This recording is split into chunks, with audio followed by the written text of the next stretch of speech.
What the deal, my people? You know it is Don Tony Teflon, and I'm back at you another one, and this one is Game of Thrones Season 6, Episode 9, Battle of the Bastards.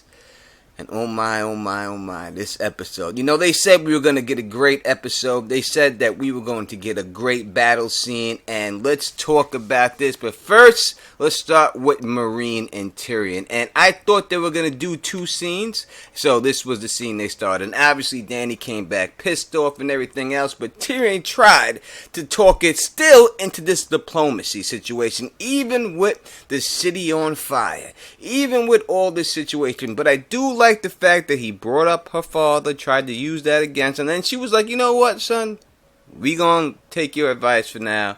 We're gonna listen to you, even though the city was being crumbled and pummeled. And I love the way all that looked. I love the way they did all of the special effects in this entire episode. Was awesome. Just great. I could not ask for anything better. These people getting blown up and blown to bits, it was just perfect. So Dany goes all that, she watches all this, and then she agrees to listen to Tyrion's advice, even though she's just like, I'm ready to burn these people. She still agrees, as the queen that she is at this particular time, to listen to counsel and take Tyrion's advice. And these masters try to come out there and talk shit and say they're gonna enslave Melisandre. They're gonna enslave Grey Worm. Everything's going back to the way it was. But it's just crazy to me that you know that this chick's got dragons, son. And you have a slave army behind you. How could you actually think you could win this battle? And when this dragon swooped in, obviously you've seen, they said they spent a lot on this budget, and definitely they did, because this is the best looking dragon I've ever seen on TV. This is one of the top dragons that I've ever seen on movie, films, anything, period, point blank, end of story. This dragon looks phenomenal, and these dudes must have realized right then that they don't fucked up, because she did fuck up. And I don't understand how you could even test this chick when you know that she has 3 dragons. And then you see these other, we all worried about or wondered who was going to release these dragons. These dragons released their fucking selves. They broke the fuck out of this motherfucker, and that was it. And you knew what it was over. And then with the Dothraki charge, and it looked kind of small, the Unsullied, the rest of the Harpy, and we didn't find out who the leader of the Harpy is. We still don't know that.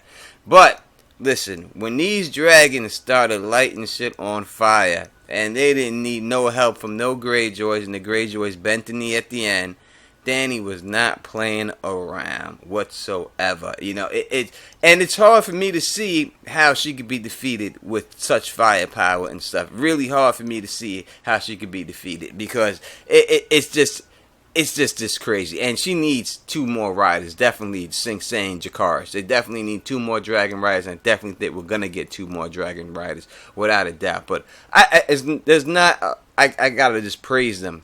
The Dan and Dave for what I've seen. And this scene was just excellent. Excellent work from them on this whole situation. I have nothing bad to say about it. It's just a beautiful, beautifully executed war scene. I just A+ to them. It was everything, and now we're going to see Dany finally with her army head down where we always wanted to see, hopefully, to Westeros, because we know she's got the ships with the Greyjoys, a close amount of it, and now that the Greyjoys are going to back them, and we've seen the handshake, so we'll see where that leads. Now we come to what we wanted to come to, the Bastard Bowl, and we start off with a parlay, and this parlay was great. Jon told him straight up, I will fight you head up, son, but as I said, if you watch my other video, there's no way no bitch like Ramsey going to accept that fight, and he did not accept that fight for the reasons I told you. This army is just too vast, and it made no sense for him to accept the fight. So they go back to the war tent and figure this out, and Sansa just pleases Jon and lets him know, listen, don't do what this guy wants you to do. Don't react. He's evil. He's this. He's that. And Jon starts to listen. He starts to understand how disgusting and how bad Ramsey is. And then we see Ramsey with Rickon, and this is what really pushes it over the top for Jon. This is a scene that was leaked, that people had figured out before that was going to happen, and it did happen. I know a lot of people are having problems with this scene too, because they don't like the fact that Rickon did not zig or zag or anything like that. He basically just ran straight up and then got shot with the arrows. And then we have Jon charge right down there to try to save his brother. I'm not going to complain about that. I'm going to say that this whole shit was great. I got nothing bad to say about this. Nothing. This was fine. I'm going to go with it. I can nitpick it and say that, yes. But I will not. There's no need to do that. It was great. And you seen Jon's face when this happened. And you knew that it was going to come down to this situation right now where you start to poke the bear too much or the wolf pull the wolf's tail, though you're going to get bit. And it's about time that Ramsey fucking Bolton got bit. And here comes the fucking charge. Because after Jon was standing there, waiting there for himself, them fuckers came and they came to his rescue. You know what I mean? All these people just started running up behind him and following their leader. And Jon, look at this motherfucker just chilling with the sword there. Everyone charged. You know, I thought a couple of different times, maybe 3 times, I thought that Jon Snow was really gonna die this episode. I really thought he was gonna, especially after the Melisandre conversation. But nope. This motherfucking battle, let's talk about this battle. It was Saving Private Ryan on some medieval type level. It is probably, without a doubt, it is the greatest battle I've ever seen on a network television show, on any television show, period. You got to start comparing this to Lord of the Rings type battles, Helm's Deep, and anything else like that for it to be a truly good show. And this is a picture of the guy that everyone thought was Jon Snow, but nope. It turned out it wasn't Jon at all. Because Jon had his hair pulled up in a ponytail the whole time. But Jon, what an animal. The way they show him chopping this guy down, chopping that guy down, falling to the ground, getting back up, fighting this guy, rolling over this guy, giving it to this guy, stabbing this guy, shaky cam here, everything about it. It was such a great motherfucking scene.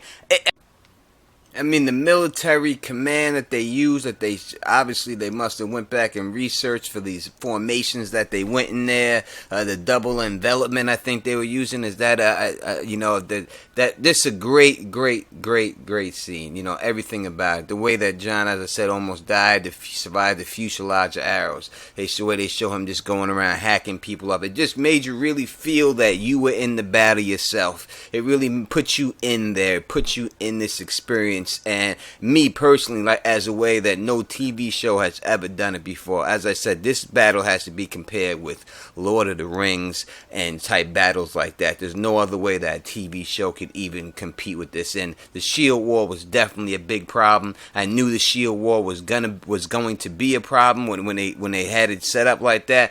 But, you know, I like the way they overcame the Shield Wall and everything else. And just the giant Tormund the one-on-one fight that he got into.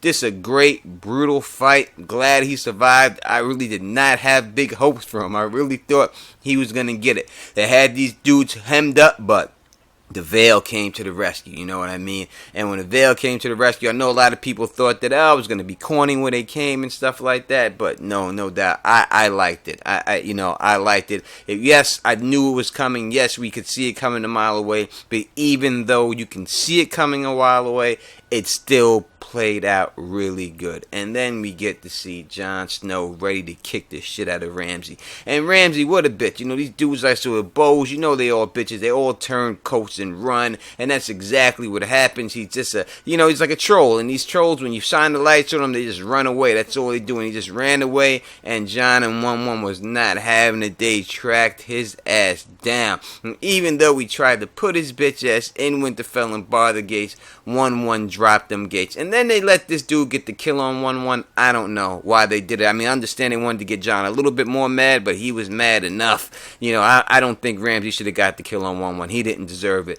But Ramsey gets his bow as always because he's a bitch. He ain't trying to get no knife skills and tries to shoot it. And Jon Snow just walks over. Don't even need a sword to fight a bitch like this. You don't need a sword. You just...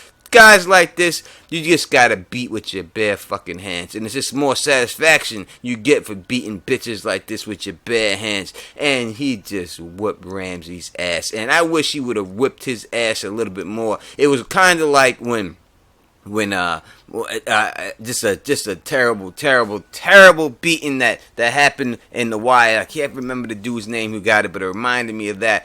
And just a great beating. He should have got beat a little bit more. I wish he would have just been left a little bit more bloody. But we get the payoff. And the payoff is Sansa Stark. And Sansa Stark goes up in there, and Ramsey all bloody and beaten and ruined, just hemmed up, can't go nowhere, tied up, you little bitch. And finally you're going to get what you get coming to you. And Sansa, cold-hearted, boss bitch, no remorse for everything that this dude has done. She opened up them doors, and when Ramsey seen them hounds, he knew it was a wrap for his ass, and it sure was.